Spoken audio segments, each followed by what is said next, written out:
mistake. I find that really gets the blood pumping as we move into our first series here. And the first four heroes, very similar to what we saw yesterday, kind of rounds out the day for the most part. Yes. The Doom was good. The Undying was pretty annoying. I can see that. At least it was viable as the first overall pick. So it's I guess obviously it's not something Navi like because they decided to ban it despite having the first overall pick.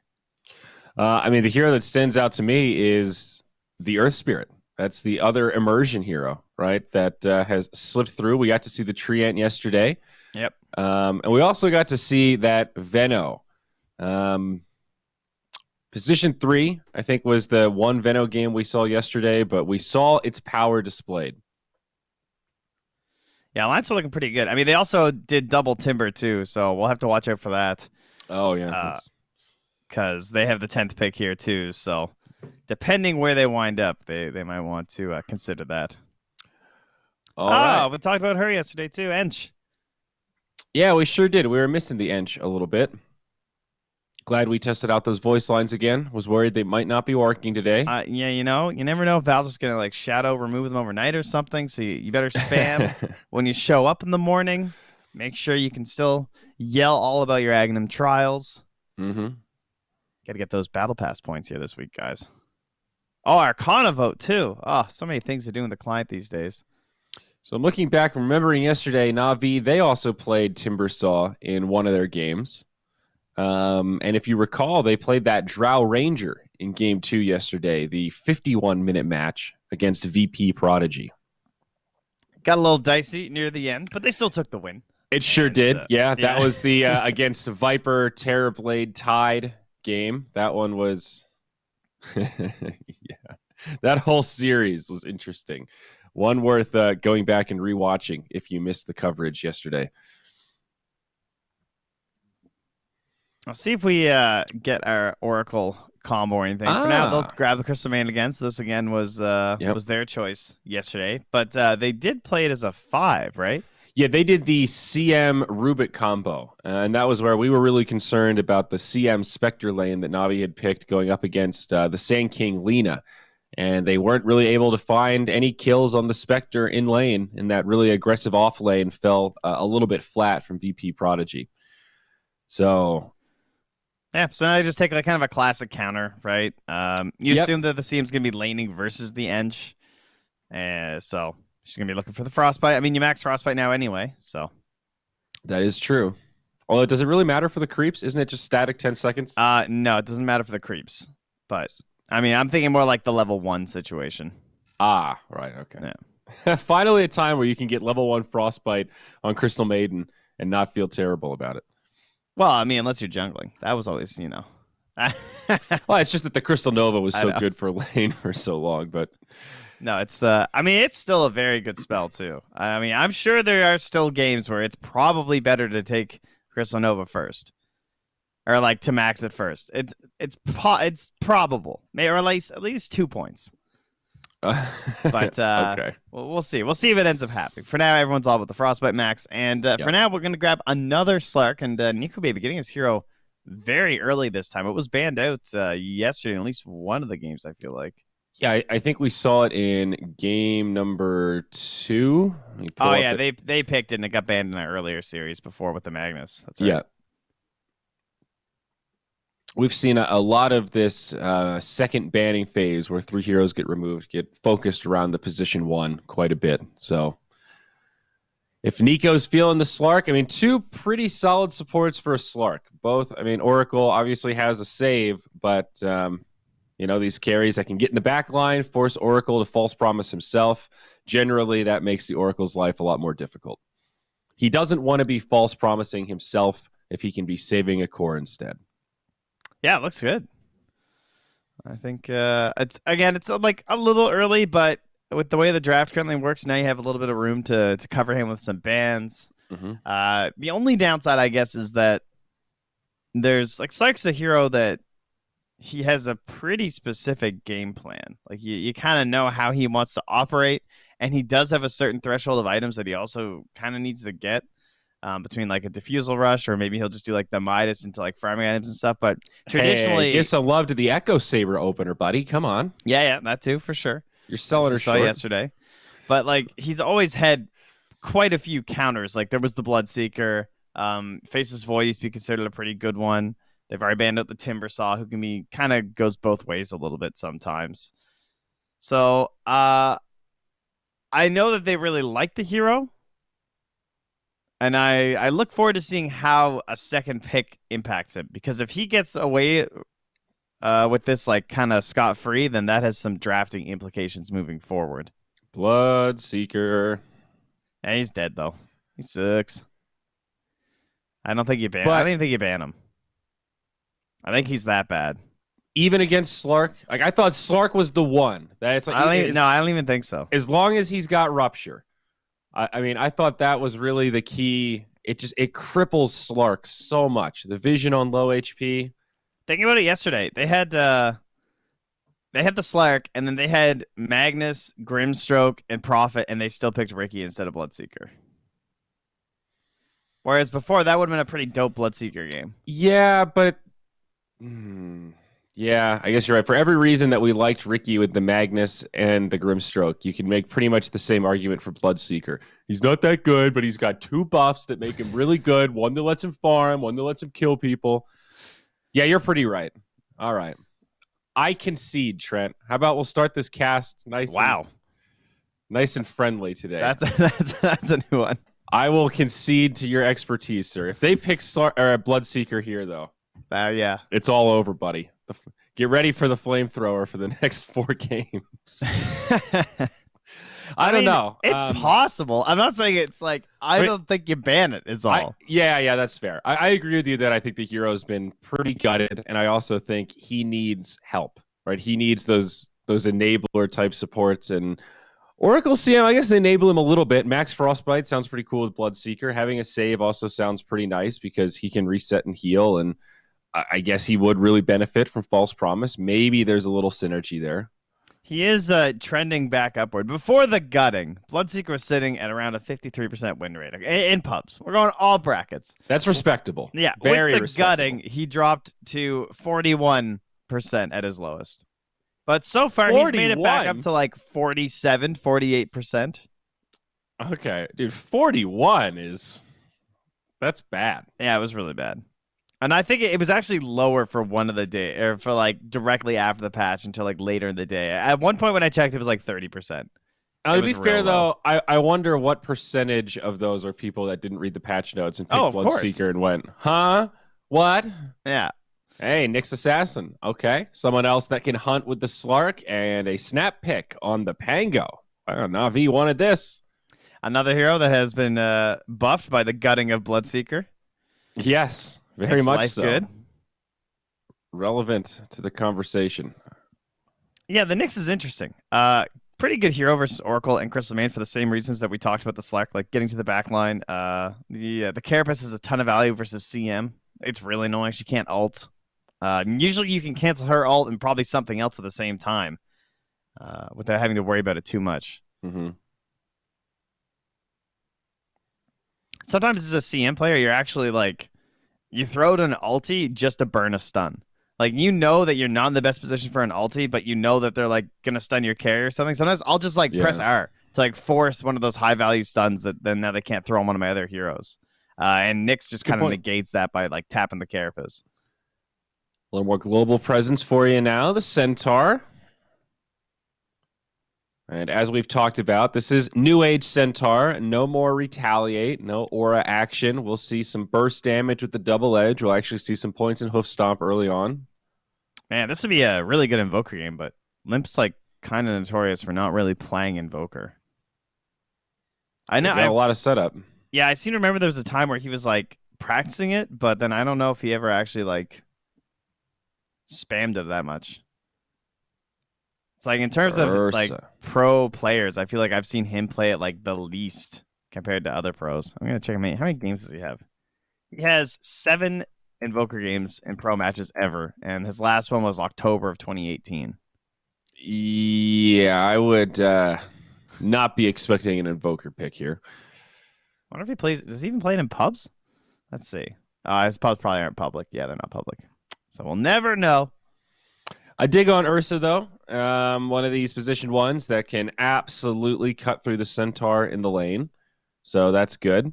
Very much like Ursa with both Oracle and Crystal Maiden. Set up with the Frostbite and the position 5 Oracle. Plenty of sustain. Stuff like Fortune's End. Very good to let Ursa find kills. And in a head-to-head carry matchup, like Slark has options, but so does Ursa. And once that Basher comes out, Slark needs to be pretty darn careful. There's still Kunkka too. That's kind of tempting for Navi. I'm trying to think like what can replace this like Storm. I guess Kunkka's like kind of bad versus Slark. Just because like he can always be, he knows for the most part when you're gonna tort and everything. Kunkka. The boat, man. Kunkka. Bat Rider and Viper Band. 2 heroes, very good against the Ursa. I remember also, when Kunkka was always like faking out the tort and everything that they you see people buy the stick. Because then when the stick you actually get the stick charge, then you know you can press Dark Pact for the Dispel. Right? So like, he like tries to psych you out with the X. Like when he actually casts Torrent when he's gonna pull you in. So if you see your stick charge go up, then you know that he actually cast the Torrent. That's the real dope strat. That's a good little counter. The Necrophos. Okay, we talk about this hero a lot. Seldom do we see him picked up. Looks like a mid Necro. They do not have... Nyx is like kind of annoying, but other than that, it's a really nice Necro game. Yeah, that's exactly how I would frame it. I'd say annoying, not necessarily a counter, but pick wise. What do you want here, Alliance? Not much time to think about it. Reserve left. Pugna. Ooh, I like that. Very nice against Ursa, too. Oh, they take Lina. All right. Yeah. Well, Pugna looks kind of nasty. Necro and Ursa. Not much time, though. And we know Lina is a comfort pick for them.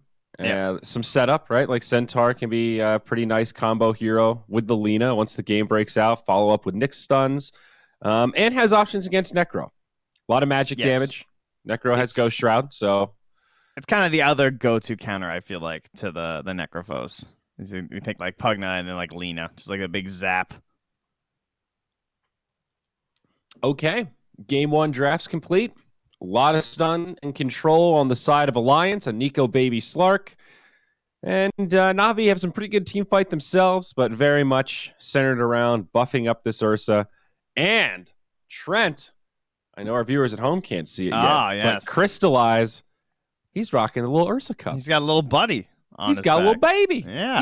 He's role-playing Alchemist this game. It's beautiful. I see problems in terms of taking structures for Navi. I feel like that's kind of what happened to them yesterday a little bit too. It was like it took so long for them to get high ground that the game got a little bit dicey versus VP Prodigy. But yeah, they do not hit buildings. No. They take Roche really fast though, of course, with Ursa, so that's always handy. Yeah, they take one objective. The others we'll figure out. Oh, it's a good objective, though. That is true. If you can't hit towers, you got to take Aegis. It's very important. So it sounds to me like you're favoring this Alliance draft a little bit, buddy. I would say that's fair. I think that it looks like... they have more stuns. More stuns is always good.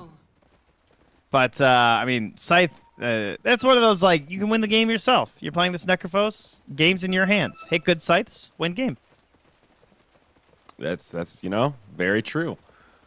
Yeah, I gotta pull up patch notes here. Did Necro get tweaked? I feel like we never really talked about him.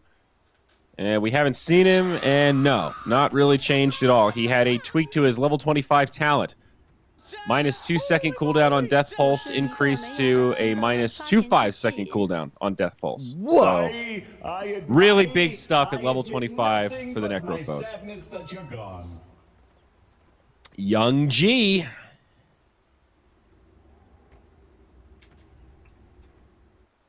All right. Excited. 30 seconds to battle. Not El Clasico anymore, Trent. But still. Yeah, that's kind of weird to think. I don't know. A rivalry for the ages. Think of it like that anymore. No, I really don't. S4 probably. I Does, feel though. like yeah, S4's been there. He knows. I feel like Liquid and Alliance is a bigger El Clasico now between those two rosters. I love watching those two rosters play each other. Yeah, you're right. Old Alliance, now Liquid. That really is the new age El Clasico. Fair enough, bud. But hey, we've got pennants. 32-49. We'll see how the pennant game picks up as this one continues. I'm surprised that Alliance is even close in pennants. I mean, I know that obviously Alliance is huge too, but NAVI was just like, they've had pennants since the very beginning, before Alliance was like even an org. Yeah, but, you know, Alliance won that TI in there, so that buffed up the pennant sales a little bit, I'd say, buddy. That's true. No one was really on the market, and the old TI won. Yeah, though, I don't know. Well, to be honest, we'll see. See how top what Hanskin just did? He went in behind, and he impaled the creep wave right here behind the tower. So he stunned it so that the whole Radiant Wave would push under the tower, and now it's going to shove way out. And they're starting with a tri-lane up here. Pretty sneaky. Okay. Although they kind of messed with the creep waves enough that it ended up not really working out. Nice save on Crystallize. With a tri-lane now. Freeze from the CM. Ilias now on the run. Stunned up. FNG putting some damage in. Did go for enchant level 1, so no impetus. Hanskin probably not going to be able to secure the kill, but gets him down pretty low. Salve already used by NAVI. Oh, I love this. I hope Crystallize brings up that Orb of Venom. I think that's a very good idea. You're getting matched up into like a tri-lane like this. Even if there's not a tri-lane, like if they make some sort of a rotation, it's going to be the Centaur. Let's see, check in on this bottom matchup. Centaur versus the Pango. Nice animal-themed 1v1 down here. I think that that favors Navi just because like your Pango's getting good farm, right? Pango's one of these heroes that can have a very good mid game if he gets like a little bit further ahead than your average offlaner. And Pasha, he was kind of spamming this hero for a little while near the end on VP. I feel like they were kind of forcing it a couple times and picking it for him. Mid lane, Young G brought down by Limp. I watched that whole thing transpire, and that was just Limp spamming spells, pushing it to the edge, and Necro underestimating that damage output just a little bit. Big start for Alliance, though. Not only a first blood, but in the mid lane, a purely solo kill. Yeah, that one stings a little bit. And, of course, Necro also getting bested in CS now. Lena's denies on par with Young G's last hits. Yeah, he's an entire level behind now. And the creeps are not different. Ilias, he's going to get caught. That's 2-0 and maybe even more. Now this tri-lane falling apart. We talked about how squishy these supports are already, proving to be food for this Alliance lineup. Well, that's real bad. Now Crystallize, like, does he even bring out the orb after this to like try and battle with his boots? I don't even know. I don't know. He's in trouble, though. Nico, baby, he might be the one to fall. It's going to be close. Nico gets the kill. He stands his ground. Ilias, of course, finds the return. But another advantage for Alliance in that trade. Nico at least getting the XP. That's 3 permanent agi for him already. A casual slipper added to your hero. No inventory slot required. Yeah, 3 minutes. I'll take that, please. Rough start for Navi. We're not even 4 minutes in, nearly a 2K net worth favor. Right now, the Centaur lane, the only one that they're winning. And Crystallize bought his boots, but the courier died, so he never got them. And now he's died and come back home. So now his boots are still super far away, and in that time period, Nico Baby picked up his own Orb of Venom. So the pain continues on the poor Crystallize. He has no choice but to commit for a fight now if Nico Baby starts one. Lena now up to 15 denies in this mid lane. 4 minutes rolls out, and the illusion rune gets bottled up by Limp. From bad to worse for Young G. Oh yeah, he's trying not to get this denied. Nice.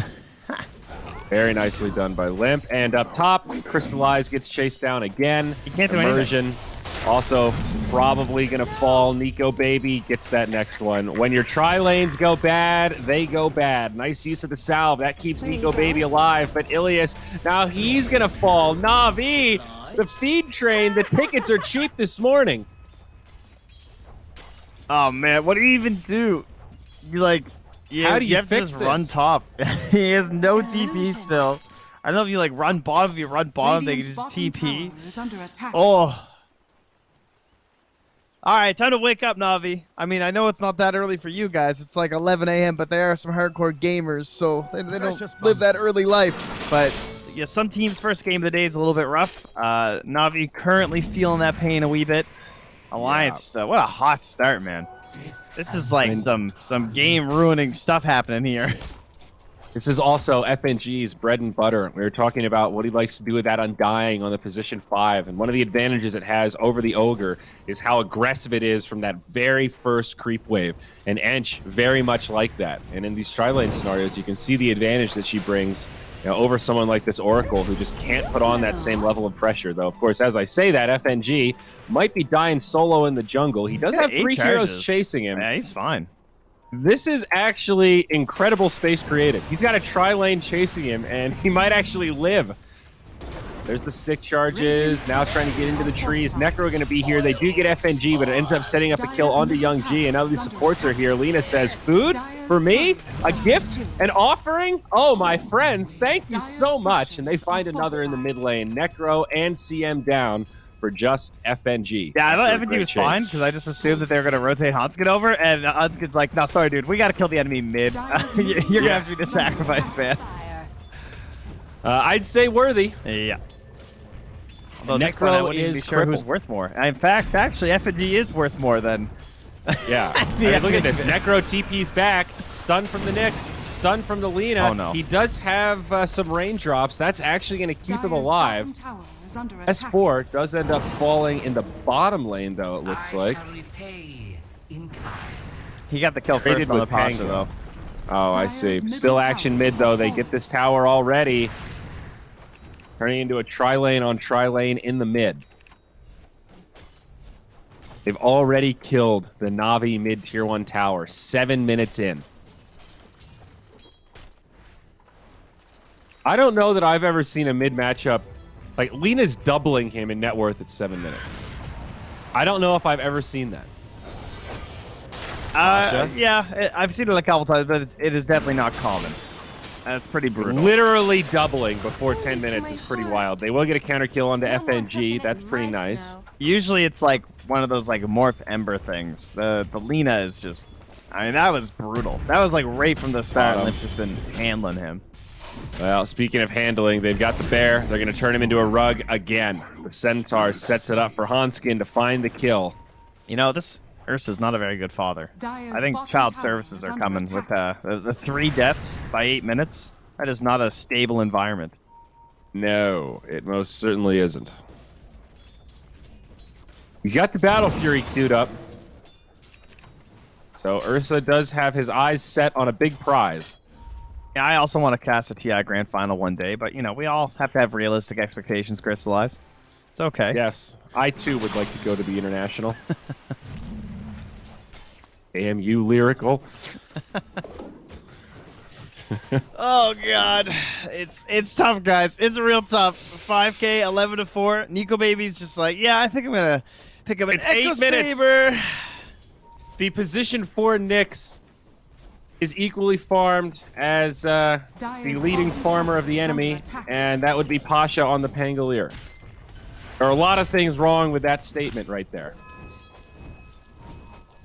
All right. Well, Navi, what do you do? F-site. Are fortified. That's good. I guess you Yeah, you gotta go scythe somebody. You gotta, I think rip a smoke. we've got to see some 4+1 kind of stuff. This is like desperation time to make space for this Ursa so he can get anything. I mean, just any item at this point, and it's still going to be Alliance or the aggressors mid lane. They find Young G, and the support Necro falls again. Now Stampede looking into the jungle, suspecting the Ursa may be farming. They find his courier. He's just trying to Iron Talent, guys. Leave him alone. Hey, at least he got the Iron Talent. Yeah, he That's a softened up game those changer, huh, creeps Trent? for them. That was nice of him. Hey, at least he got his power treads delivered before his courier died. Well, that's true. Dire's top tower I mean, that's the level of silver lining we're looking at this point. Yeah, Scythe is that glaring answer to your question. Rolling Thunder as well. They do have some options to try to pick off one of these squishier heroes. Like killing Lena probably looks like the easiest target that's worth a lot. Yeah, that would She be doesn't really have good. any items yet. Oh, and she's right behind, too. This might be their moment. They have 4 heroes here. You got to just dive her. This should be it. Frostbite, Rolling Thunder, Reaper, Scythe. They found it. Kill on Lena. Pasha down in the river, getting a couple of decent bounces. Oh, Sets up on the Navi. Hanskin. That's a double. Young G gets 2. But maybe the counterplay. Nico and S4. FNG from the backside on his way in. I don't know they'll be able to find a counter kill here, though they do snag that arcane rune up top. Nah, guys, See you let later, him go. Centaur. You did it. You got your big kill. But given this current state of affairs, I think that was better than you could hope for, honestly. Happy with that Lena kill. The Nyx on top. It's about a 1K net worth swing. So puts a dent in the lead for Alliance, but Navi going to need to do that a few more times. Meanwhile, bottom lane, Crystallize still being repelled. Centaur gives him the double edge.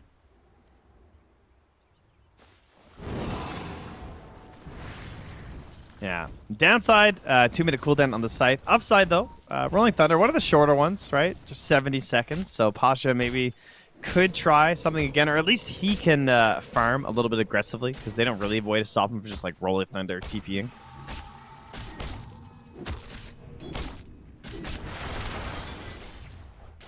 Dire's structures are fortified. Alliance just have so much map control right now. It's so early in the game to be able to Dire's control, bottom what, tower is under attack. 66% of the map? They've just got more camps, more creeps to hit.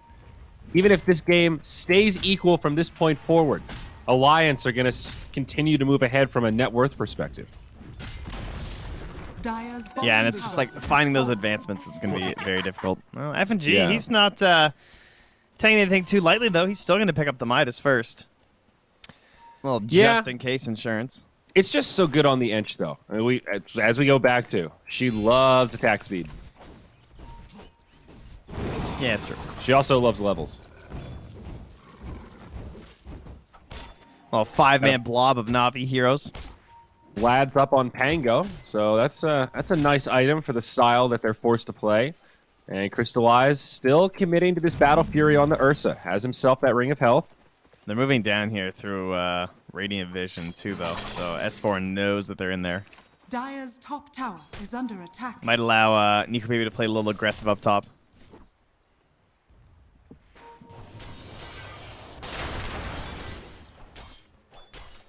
The Echo Saber again. I told you, bud. Yeah, it seems to be Nico Baby's go-to. Dire's top tower. And then he went the same build last game, too, where he went Halberd right after. Will Stampede helping him out from across the map. Value of the Centaur. Yep, as we've talked about, builds up into the Silver Edge now, so you have a purpose to buy the Echo Saber, and some pretty incredible stats for Slark. Dire's Double attack bottom for the tower Essence is Shift. under attack. Now movements from Alliance, set up from Hanskin potentially, thinking there could be a ward there, and there is. Now Frozen, though, doesn't have the Carapace, and Hanskin will get picked. A kill for Navi, a 5-on-1. Not your most high prize target, and Alliance does have cores split farming in both side lanes, but a kill's a kill. Dire's top tower. I wouldn't is mind under a attack. smoke there, too, but I think Alliance probably just kind of hanging back a little bit as well. But smoking before Stampede is back up would be a good move for Navi, I feel. Yeah, there is a small window here that's closing quickly in terms of Lena getting her first item. That Yule's just about to come out. Centaur is less than 100 gold away from the Blink Dagger. And Slark, well, he's got his treads now. And he'll start working on a Halberd. Nico just going for very efficient kind of value items on the Slark. You know, these mid-range, I'm going to get a nice early lead for myself, get some good stats so he can play kind of frontline and very aggressive. Yeah, then he went BKB after this yesterday. Into the Scotty Basher. It's a great mixture of survivability, but still giving you damage to kill people, right? It's also a really good Scotty game, again, too. So wouldn't be too Yeah. surprised to see that follow right after. It's an amazing Scotty game, actually. And Pasha might actually get into a blink before they've lost too much, though. That would be really nice. Because I say that, and they're on Young G here. And they need the S4 initiation. He's waddling over. And they found it. That's a Blink Dagger reveal. Double edge after the hook stomp into a CC chain, and Young G gets put 6 feet under. This'll come in handy. Easy. They're still going to get 2 bounties, though. Up the heat. Now, can Alliance clear out a tier 2 before 20 minutes? Is that worth doing? Looks like they're going to probably do so by taking this Aegis. Aegis top looks pretty good. Yeah, another potential like play that Navi had with their heroes, trying to sneak a Roche or something. Roshan has fallen to the Radiant. Yep. Gets denied. 15 minutes. Pretty early Roche for the Alliance. And double damage on Lina. Makes it nice and low risk. Honestly, they killed it pretty darn quick. Navi grouped up. Radiant's bottom I see a smoke play here. There is one on immersion. Nope. I'm going to save it for now. I was just thinking the Vision's actually been pretty good for Navi considering the sentries and everything, but or sorry, the Slark and the availability of sentries, but they have spotted their only ward left now too. So, and now Young G mid lane, he gets enchanted. He's in trouble. Oracle there for the save. Immersion with a nice ultimate. Reaper's Scythe comes, and that'll be the Aegis. Slark down, but he's coming right back. Can they take him again? Nice stun from S4. Does set up onto the Necro and also gets the kill on CM. That's 2 dead on Navi now. Stampede comes out. Stun lock onto Ursa. Crystallize falls. It's 3 in the grave. Asha able to make it back. And the Oracle also finds an escape path, but another brutal fight for Navi. Yeah, kind of sucks he had to Scythe for the Aegis, but at the same time, at least you burned it before they're like going high ground, so slight win. Yeah, I mean that's all you can really hope for at this point as Navi. It's better than not getting the Aegis. I'll certainly give you that. Sanj now up on Slark. They're just so far from like good news. Their good news is like an item after Battle Fury on Crystallize. Yeah, and he's still 400 gold off the Battle Fury. Yeah. Oh my. It's not even just that Alliance are so far ahead, it's that their lineup is almost perfectly designed for maintaining this momentum. They have such great initiation, they've got such great follow-up on the initiation. You get caught by a Centaur, a stun from the Nyx, even a Yules from the Lina. Enchant. They've got so many ways to catch someone who's just a little bit too far forward. And now the Glimmer Cape out on Enchantress. I think how do you find these counter kills? The biggest thing is that you have no vision either, because Slark just kills all of your wards. And so in order to actually like get pickoffs to try and get back into this game, you have to, you know, spot who's actually alone if you want like a good scythe play or something like that. Very hard to do. And they have no way to do it, yeah. And of course, not only do Navi have limited vision themselves, but the flip side is that Alliance have exceptionally good vision. They've got a ward in the enemy base right now that the sentry barely fell short. I mean, look at this thing. Still 3 minutes left on that. Yeah, I'm not sure about that sentry. That's I guess they were looking for they wanted the high ground one as well as the one that people sneak behind the tower sometimes. Yeah. Dire's top tower is under attack. But yeah, I love a high ground ward at this point in the game. I will always advocate for high ground wards. Spotting all the courier movements just gives you so much info. Especially you can just like so easily like you have the little hero icons on the couriers these days. It's so simple. Yeah. Oh, Pasha. Thinking about a setup here. Blink Dagger in. NG though, Glimmer Cape, they've got that Sentry Ward down, so the Glimmer not going to make a big difference. That's a nice little pick-off right there. Unfortunately, Oracle gets credit for the kill. But the important thing is that FNG is dead. Right, we keep hearkening back to the lack of vision, but you can see it in the way Navi are positioned right now. They are basically jungling the Ursa with 5 heroes. Yeah. And it looks so weird, but they don't really have a choice. And look how much gold he's got now, though. Yeah, he's... I'm pretty surprised. Is under attack. They're giving him he's everything. Making progress, but yeah. still.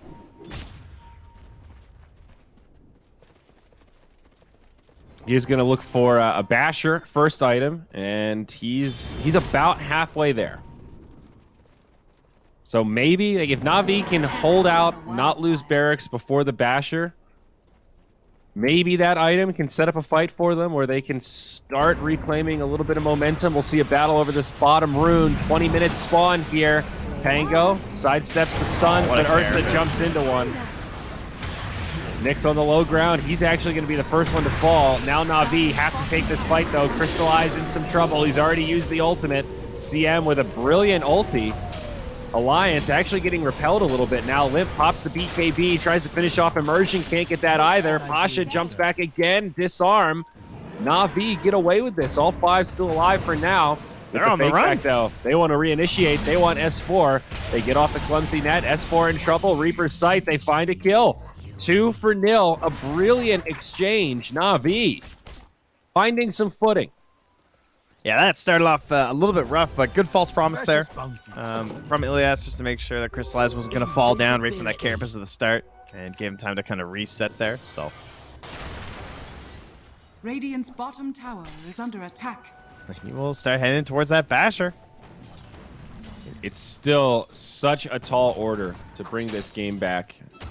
14K net worth is where the lead's going to hold steady for now.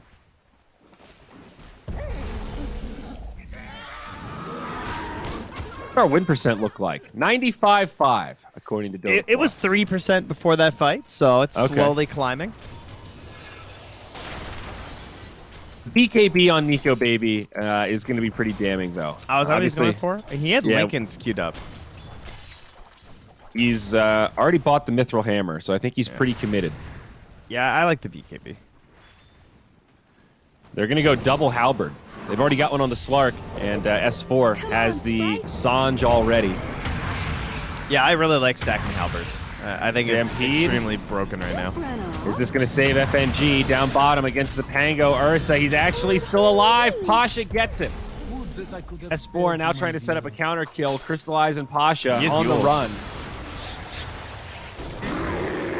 Reinforcements on the way. Ursa has the enrage. Pasha trying to break it up. Another nice ult from Immersion. Doesn't find a kill, but does repel the likes of Alliance. He keeps this Ursa alive. Now Hanskin left behind. A good carapace, but it won't be enough to save him. 2 kills for Na'Vi again. Not conceding a single death. Their little death ball strat starting to work out pretty darn well. Ursa has the basher on the way. Yeah, Limp's putting the pressure on mid, though. And he has a BKB. So coming back here to try and contest this will not go that well. Na'Vi still committed to pushing. TP out. Still Hanskin in the grave. Coming Nico bottom. Baby initiates. Nico pretty low. Has the ultimate. Shadow Dance gives him the reset. Now in on the Crystallize. Enrage comes back. Young G gets saved by the Oracle. It's close, but they've still got 5. Na'Vi can maybe take this fight. Rolling Thunder as Crystallize charges forward. Oh, the sight! Big damage into the Centaur now. Reaper's Sight sets up the kill. They are going to lose Crystallize. FNG in the back line, but Na'Vi taking a surprisingly good engagement given how far behind they are. They want this Slark, but they might not be able to find him. They lose Immersion. They lose Young G. Now Ilias in big trouble. Na'Vi about to get wiped. Pasha with the Blink Dagger back. They'll be okay with a TP. But in the end, it is Alliance that find the big victory. Got a little bit dicey there, didn't it? Yeah, look at the damage done. Surprisingly close. Alliance tipped it at the end. Lena, the huge damage dealer for the Radiant, 5,500. Yeah, good thing he didn't try and just like statement and push that tower. He was definitely needed. Yeah, he did get it down to about half HP in the mid. And they'll grab this tier 2 in the bottom lane. So that is the end of the outer towers for Na'Vi. Dire's bottom tower has fallen. And Roche is up. He just spawned right now. Yeah, we got bounties and Roche to claim over the next minute. As the BKB comes out for Nico. Scythe is 40 seconds away. So depending on when they Roche, maybe they can go for like a smoke play or something. I feel like you probably have to contest it. Yeah, a situation where you're so far behind. It's Roche 2, Aegis Cheese. You have an Ursa, so your sort of game plan revolves around trying to get those spoils for yourself. You got a Pango too. Seems like a situation where it's worth the risk. And honestly, CM, Immersion has been getting off really good freezing fields this game. And that's a pretty handy tool around the pit. Yeah, that's true. Money to burn. Drums on the CM also. Sweet.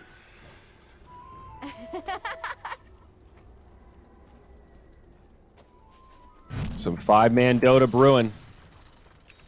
25-minute runes. They do go even. Thatcher out on Pango now. Yeah, that's a big a item. good tool in the pit. Just some more much-needed lockdown for Navi in these fights. Now into the Roche pit. They have scans. Alliance, they did smoke up for this. Navi close, but not moving towards the pit. And they're going to have to go pretty darn fast if they want to make it in time. Roche already down to about 3k HP. Falling quickly. The scan comes out. They will smoke. I don't think Navi are going to get there in time. Alliance, set it up. Find Aegis Cheese uncontested. Just a little bit too late. Heartbreaker. Navi with the right idea. Suspicious. They've also got Greaves up on Young G. So they are finding this round of item completion. For staff also on the Pasha CM. just jumped. Ooh, that was A little scary. scary. It looks like Alliance is just going to head high ground. They ping out that tier 3.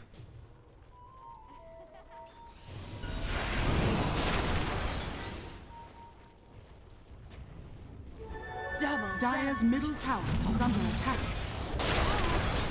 No glyph available. Pasha takes a little bit of chip damage. Tier 3 down. Buyback situation not great for Navi. Necro, the only one that has it.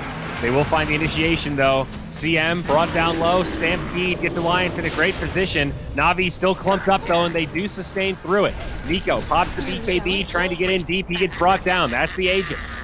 So far, a great hold from Navi, but if they lose this Ursa, it could be bad, and he's down. No buyback. Clark coming back to life. Now the barracks under assault, and they will get the melee here. The double damage rune on Limp. He is a fiery turret in the back line, and they will clear out the lane of barracks. Fire on ice as CM gets brought down low. Nico Baby jumps in. Centaur follows up. They destroy Immersion. They'll find Young G as well. Pango doing everything he can. Reaper's Sight, though. Young G actually survived. He sustained through and turned it on Limp. They're still committed. Alliance want to finish off this fight. The Pangolier still somehow alive. Young G out of health and mana. He's down. Does have the buyback, but holding it for now. This Pango still alive. Now finally caught. Is this going to be the end of him? That is one tanky Pangolin. Yeah, he had the 54 from the shield crash. So, mad damage reduction. Oh, that's nice. Radiant's top tower is under attack. Okay, well, it works out for Alliance. It does cost them Aegis. They do lose Limp, but they get the objective they came for. It's the mid lane of barracks. Radiant's top tower is under attack. Things not really changing the status quo here No. at 30 minutes. It's a bit of a shame because it does seem like Navi is doing everything they can given how deep this hole is that they're in. And it started so early, too. Like, Yeah. they've basically been clawing back since, like, 4 minutes in this game. And it's surprising how many close fights they managed to take, given the situation they were in. How depressing was when Ilias was just trying to save him with the Fate's Edict, and I saw Evan G was just laying into Crystallize with the Impetus. Just like all this pure damage every single time. He took like 900 damage from Ench. Yeah, that's pretty brutal. I mean, it is still remarkable that Navi were able to kill the Slark first. Like, if Alliance didn't have the Aegis in that fight, they probably would have engaged a little bit differently. But no Aegis there, and it looks completely different. They do have the power to kill Nico Baby still. They just, Not easy, but they can do it. it's just all sight. Like, they can't rely on the Ursa because of he doesn't have like any items. He doesn't have BKB, and there's always the Dispel from FMG. This is bad. Ilias had the gem, too. That's going to hit the deck.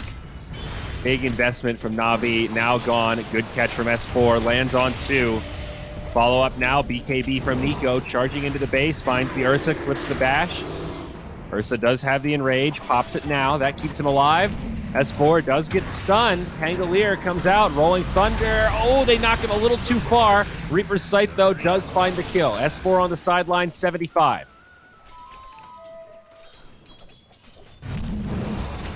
Well, as you said, it's all Reaper's Scythe. Yep. But when it works, it works. Money to burn. Getting Sliver now. Nico, pretty happy to find that. He's also got a basher of his own, Abyssal Blade, queued up on the Slark. I'm kind of surprised Navi has found 3 neutral items as well in all this time. I was going to go and try and find the last one here.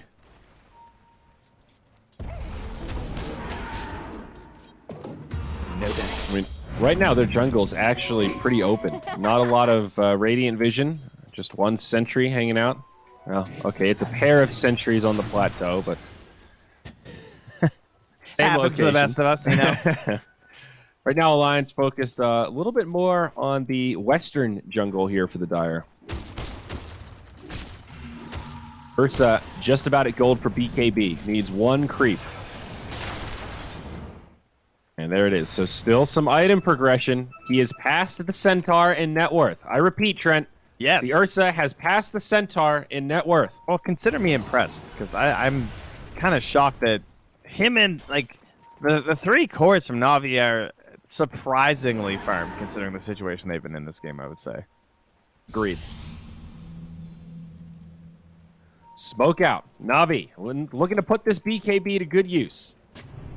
Just go to their vision right now, though. They can't see anything. Like, they see this little bubble they're all standing in, and now this fresh ward. They have no idea what is happening on the rest of this map. Yep. These are stressful moments for Navi. With our Gosu vision, of course, we know that Alliance are on the other side of the jungle, but Navi are staying together, playing as if at any moment they could get jumped on by a Slark, a Centaur, a Nyx. Like, even just these heroes being off the map are scary, right? Dire's top tower is under attack. If you're not in a sentry, there's that perpetual fear of, is Hanskin on top of me right now? Oh, stun on the Ench. Pasha hits him with the tipper. Mid lane, Rolling Thunder deployed. Navi looking for initiation, and it's a defensive stampede as Pasha gets right-clicked down. Great stun from S4 off to the side. He'll catch Ilias too. That's going to be an Oracle down. No buyback. They do trade S4, but it's not looking like a good fight for Navi. The Pango's already bought back. Immersion getting repelled. Young G stunned up. He'll fall. They don't have a great answer to Nico as he charges further into the back line. He's found Immersion. Buyback now from the Necro. Both supports on the sideline. No buyback. The Nyx Assassin low. Invis will keep him alive. Ursa almost finds the kill but can't quite finish him off. Pango also misses as he jumps out. Nico still in the back line, but now bashed up. Bash on Bash. Who's going to find it? Nico lives on 2 HP, but he falls to Young G. Still the Ursa down. No buyback there either. Now CM has enough gold. She gets back into the game. Another one of these fights that's surprisingly good for Navi, given that this is a 30k deficit. They also scythed S4 when he was so low, too. They had to burn so much of their stuff just to kill him. We want this follow-up kill on FNG. They do have that sentry ward down. Stun from Limp, though. He's doing everything he can to save his Ench, and he just can't do it. Now the BKB comes back, though. Going blow for blow against Young G, trying to finish him off through this ultimate of the Oracle. I think Young G might pop. It's going to be close, but he lives. Yeah, just too much heal with the Necrophos. Yep. Hey, Limp's got the Crystallis. I thought maybe there were some fireballs flying pretty quick there, but yeah, you're right. The Necro's just too much. Invisibility. Well then. So, Navi 3 buybacks they're not used. giving up, dude. They're just holding into this game that has felt pretty damn impossible for a long-ass time. And despite another hold, now 99% for Alliance. And you figure you probably lost this game like 7 or 8 minutes in, and you think, well, we could try it. We can put the mental toll on them, right? I mean, we're not going to feel any worse losing this game at 40 minutes, but they're going to be kind of annoyed playing it for another 40. I mean, I don't know that it annoys Alliance because they've been so firmly in control mid lane. We'll see initiation onto the Pango. That is Nico showing off the Abyssal Blade. Looks like it caught Pasha a little bit off guard, as Stampede also gets used. But I think this definitely makes Na'Vi feel better. It's like, guys, we survived for 35 minutes in this game that was abysmal from minute 3. Yeah. That's a morale booster compared to just getting obliterated in 15 minutes and rolling over. I definitely think Na'Vi have something to be proud of here, given the state of affairs. Now, I mean, they won fights down 15K. Yeah. Now, reminder, they did draft themselves into this scenario. So, you know, we're sort of counting our blessings within this system that... Well, they drafted it and they laned it, too. I think the lanes were not helping them, especially the way they played out. And so what I'm getting at is they kind of put themselves in this situation, so we can only give them so much credit for surviving up against the wall. But it is impressive nonetheless, as Roche 3 gets taken out now. That'll be another Aegis onto Nico.